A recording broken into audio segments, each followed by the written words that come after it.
நீங்கள் கடவுளுக்கு பயப்படாமல் நீங்கள் பட்டயத்தை எடுத்து மற்றவங்களை கொலை செய்கிறீங்கன்னா, அன்பான சகோதரனே, உங்களை பார்த்து சொல்லுகிறேன், உங்கள் வாழ்க்கை சடுதியில் நாசம் வந்துடும். உங்களுக்கு தயவு செய்து உங்கள் வாழ்க்கையை அப்படி முடிக்காதீங்க. ஆண்டவர் உங்களை இந்த பூமியில் படைச்சது அப்படி உங்களை அதுக்காக படைக்கலை.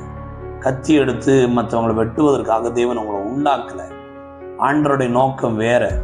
ஆனால் இப்போ நீங்கள் யாருக்கு செவி கொடுக்குறீங்கன்னா, இது இந்த உலகத்தின் அதிபதியானவனுடைய சத்தத்துக்கு நீங்கள் செவி கொடுக்குறீங்க. இந்த உலகத்தில் ஒரு இருளின் ஆதிக்கம் இருக்குது. எஸ், இந்த இருளின் ஆதிக்கத்துடைய சத்தத்துக்கு தான் நீங்கள் செவி கொடுக்குறீங்க. இந்த இருளின் ஆதிக்கத்துடைய திட்டமெல்லாம் கொல்றது, அழிக்கிறது, திருடுறது மட்டும்தான் அவனுடைய பிளான். அப்போது நீங்கள் கொல்றது அப்படின்னு ஒரு திட்டத்தில் இருக்கிறீங்கன்னா, நான் உண்மையை சொல்லுகிறேன், அது தேவனுடைய திட்டம் அல்ல, அது பிசாசுடைய திட்டம், இந்த உலகத்தின் அதிபதியானுடைய திட்டம், இந்த இருளின் ஆதிக்கத்துடைய திட்டம். நீங்கள் அந்த திட்டத்துக்கு தான் செவி கொடுக்குறீங்க.